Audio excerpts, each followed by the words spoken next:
მე ვარ დემეტრე გიგინეიშვილი. მე ვარ გიორგი გიგინეიშვილი. დავით გიგინეიშვილი.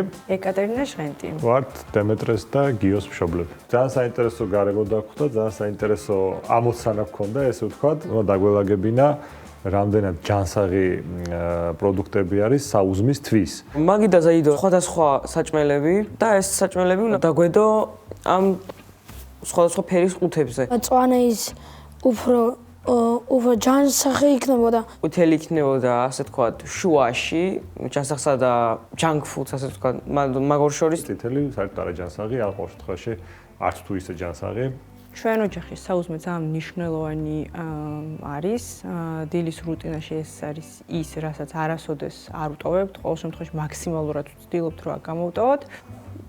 აი ეს საუზმის ჭამა ჩემი აზრით, დილით რო იღვიძებ და რო გშია და რო ჭამერე რაღაცა კაი შეგრძნებაა და პორტოხალს დავდებ მწვანეზე. ხა ხილია და რა იქნება. ეს ავოკადოა, ეთეთი გამთელობითი რაღაცა და მწვანეზე დავდებ. ბოსნეული ქვია მაგას. აი შვრია. აი მწვანეზე დავდებ ჯობია. ხილბოსნეული ახლა რა თქმა უნდა მწვანეში უნდა დავდოთ იმის გამო რომ ასე ვთქვათ ხილი ზოგიერთი ხილი არის ჯანსაღი ტკბილეული, ასე ვთქვათ. ბოსნეული კიდე სასარგებლოა ორგანიზმისთვის და ასე შემდეგ. ჯანსაღი საუზმე ალბათ კვერცხი და ავოკადო პირველ რიგში. იმიტომ რომ კვერცხი, ავოკადო, მწვანეზე შვრია. პორტოხალიც კარგია. ავოკადო ძალიან გვიყვარს, როგორც აღნიშნეთ და თითქმის კვირაში ერთი 3 საუზმე, ანუ 3 დღე მაინც გვაქვს ხოლმე. ასევე გვიყვარს ფრეში, ანუ წვენები და წვენებსაც მივირთვევთ, პორტოხალიც მაგიტო დავალაგეთ. ეს არის ასე ვთქვათ, სტეიკი და დავდებ ყვითელზე. ყავა. წითელზე და ყვითელზე დავდო. ყვითელზე მაგრამ. ყვითელზე გინდა? ყვითელზე იქნება კაი. აი. ბაგეტია. აი. კროსანი თავარია შიგნით რა არის? ვარაფერი არ მაგას, მაინც ხო ცომია ყველგან. თორე ყვითელზე.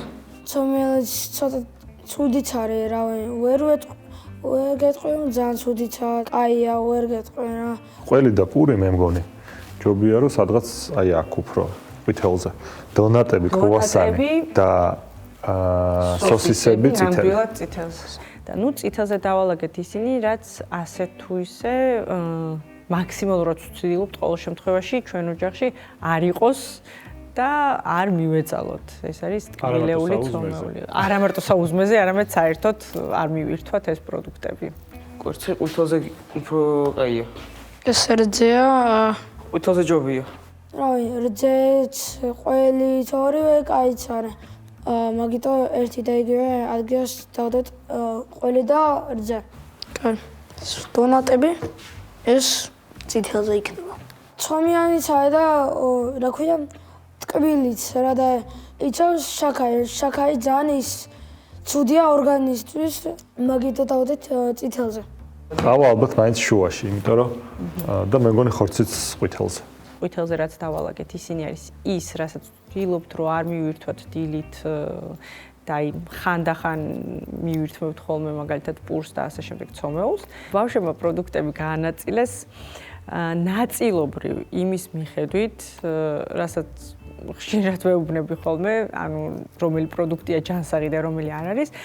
მაგრამ აი ყვითელზე დალაგებული პროდუქტები ძირითადად იყო ის პროდუქტები, რომელიც მათ უფრო ნაკლებად მოსწონთ. აი მოხდა უბრალოდ წითელზე დონატები როცა დადეს წითელზე, იმიტომ რომ ძალიან უყვართ სინამდვილეში როგორც ყველა ბავშვს ტკბილეულობა და რა თქმა უნდა ძალიან ცდილობენ რომ რაღაც მომენტში მოკლედ მიირთვან და ძალიან უნდათ და ალბათ უფლება რო ქონდეთ ძალიან ბევრს მიირთმევდნენ, მაგრამ აქ ამ სიტუაციაში როცა აღმოჩნდნენ გადაწყვიტეს რომ ხო, იმიტომ რომ იციან რომ ცუდი არის და მიუხედავად იმისა, რომ თვითონ შეიძლება მოსწონდეთ, დადეს წითელზე ძალიან გამიხარდა. იმის და გამო რომ ჩვენთვისაც საუზმე მნიშვნელოვანი ნაწილი არის, ასე ვთქვათ, ჩვენი ყოველდღიური ცხოვრების, იმიტომ რომ ვცდილობთ რომ ყოველთვის საუზმე მივირთვათ ხოლმე დილაობით. რა თქმა უნდა, ყოველთვის დგავთ დღის წესრიგში თუ რომელი ჯობია პროდუქტი, რომელი ჯობია დილით მიირთვა. ამიტომაც ძალიან მნიშვნელოვანი იქნება პროფესიონალების რჩევები მაგ კუთხით, რა თქმა უნდა.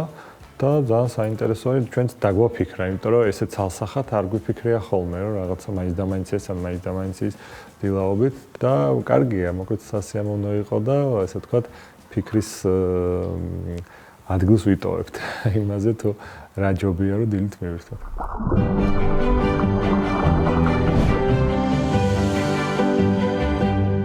მიმართავ დავითს, ეკატერინეს, გიორგის, დემეტრეს. თქვენ ჩვენი ოჯახის ნაწილიც გახდით, როგორც ოჯახი, იმიტომ რომ თქვენ კვებით შუქნიშანზე წარმატებით გაიარეთ. მაყურებლისათვის ალბათ თვალშისაცემი იყო რამდენიმე მნიშვნელოვანი საკითხი, რომელიც მე ასევე ყველაზე მნიშვნელოვნად მიმაჩნია იმ ისტორიაში, რაც ვნახეთ და მოვისმინეთ. ოჯახი და ოჯახის დამოკიდებულება, მიუხედავად იმისა, რა უყვართ, რა მოსწონთ შვილებს, თქვენ ალბათ მიაქციეთ ყურადღება, რამდენად სერიოზულია მშობლების გავლენა არჩევანის შემთხვევაში. მიუხედავად იმისა, რომ ყვითელ ზონაში აღმოჩნდა პროდუქტები, დემეს და გიოს არჩეული, რომელიც ნაკლებად უყვართ ან ნაკლებად მოსწონთ, საბოლოო ჯამში მშობლებმაც კი შენიშნეს, რომ ბავშვებმა გააკეთეს არჩევანი სწორედ მშობლების მიერ ხშირ შემთხვევაში ნახსენები სასარგებლო და ნაკლებად საზიანო პროდუქტების მიმართ კეთილგანწყობით. ხოლო რაც შეეხება პროდუქტებს, რომელზედაც ხშირად ესმის, რომ არც თუ ისე რეკომენდებულია, ეს პროდუქტები მათი სიყვარულის მიუხედავად წითელ ზონაში განათავსეს. და კიდევ ერთი ძალიან მნიშვნელოვანი საკითხი არის ის, რომ როდესაც ოჯახი არჩევს მაგალითად საუზმისთვის პროდუქტებს, თქვენ ალბათ მიაქციეთ ყურადღება სხვადასხვა ჯგუფის პროდუქტები გამოიყენეს, რაც ასევე ძალიან მნიშვნელოვანია ოჯახური კვების მრავალფეროვნებისათვის და ეს სულაც არ არის დამოკიდებული ხშირად ბიუჯეტზე ან ჩვენი ცხოვრების სიმსუყეზე. ეს არის დამოკიდებული ჩვენს ურთიერთობაზე საკვებთან, ჩვენს ინფორმირებულობაზე, ჩვენს ცოდნაზე და რაც მთავარია, სურვილზე ოჯახურად ავარჩიოთ შუქნიშნის შესაბამისად სწორი ნათება და სწორი სინათლე.